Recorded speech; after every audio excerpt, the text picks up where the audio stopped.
बचाओ बचाओ बचाओ बचाओ। ए बाल कर रहे हो? हां छड़ो अरे मथे छड़ो यार छड़ो। चुप कर छड़ो वरी मथे वेस वे ते चुप करे।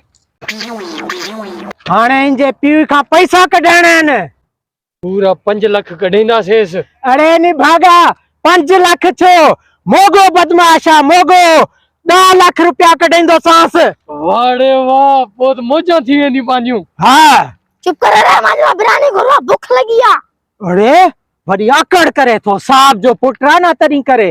अरे यार बेला करे मैं बच्चे में सही अच्छी है बिरयानी खणी आयो वास ए वठे भूख लगी आ माखे। तो माखे पैसे में हिस्सो करेंदा है ना। हां हां तू टेंशन ना कर अचण दे पैसन के तोखे भी वंड करेंदा। मेहरबानी मेहरबानी ताजी बीज कुछ जरूरत है तू मथा फिरिया बाहर जो ख्याल कर। ठीक रहो करे खा बचड़ा रहो करे खा जेको कुछ खपई ना बुधाइंदो वण। खर्च कंदा से तो पैसा ही मिलदा ना वरी। हां बिल्कुल मिलदा तवाई जो ख्याल क्यों मां चा तो मुके थप मारे तो जी इतनी हिम्मत। अरे नम चंबो मार इंजे पीऊ को पैसा कढणा आइन मोगो बदमाश हुए पण के ना करे वा। हां यार सही चवे तो खा खा भूख लगी आ माखे। हे केरे बिरानी चाय आया आयो वरी छा थियो इनमें तो मिर्चा पयूं आने जल्दी कर मां शरबत पियायो। ओह नो अरे यार बेला वारो कर तक्कड़ में मिठो शरबत खणिया छोकरे चला। सरकार जी टेंशन ना वठ ओके कोई दुख ना इंदो जेकी शई चोंदे वो मिली वेंदी।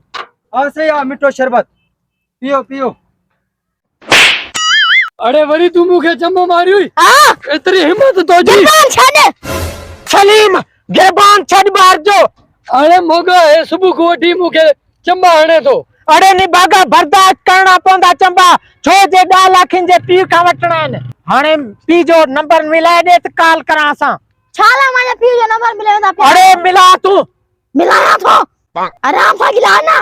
हेलो तुम्हारो पुत्र करोड़पति कॉलोनी जी पार्क में अगवा कई बीठाऊं वारो कर 10 लाख जो बंदोबस्त कर हलियो ए पुलिस के भी खबर ना पवे।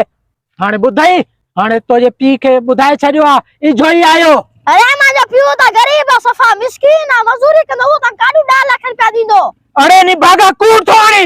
हां तू मरी बियो टकरियो माखे मोगे बदमाश के चंबो। तोके खबर ना है त मां या मोगो बदमाश घर में जे कदे कोई बाहर होंदो तो मां उनके चोंदिया बचड़ा चुप कर किते मोगो बदमाश आयो ना तोके चंबा हण दो चंबा मोगे जी मार खाबो ना चल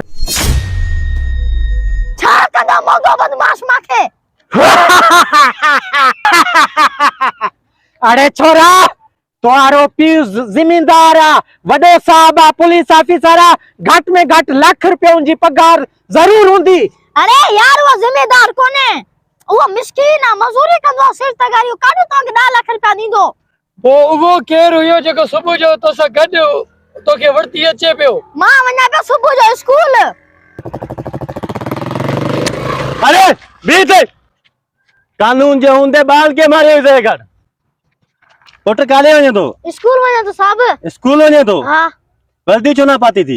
वर्दी सर आए कोन गरीब आया ना इंजे करे। बाबो केड़ो काम कंदो थी? सिल तगारी मजदूरी कंदो आ। सिल तगारी कंदो? हां सही मेहनत करे तो के पढ़ाए तो वडो ती पुलिस वालो बन जाई इंशाल्लाह ताला। ठीक आ। हां तो अच्छा या गाला ओ कैसे दिया मिलेला पुलिस पुलिस धीरे धीरे इन तो क्या गवा क्यों जा। हां साहब है बड़ा बदमाश थवे भाई इन मा खगवा के बिन जनन इनके सजा है नी जो ना वडी में वडी सजा। बात से पुट तू कानून पुजियो टेंशन न कर बोलो जवाक नो लइया पुट। ओ साहब 1 मिनट मुजी गात बुदो बुदा के रास्ते का भूली वियो असा इन खेत खिलायो प्या खुश करूं प्या खेदायो प्या।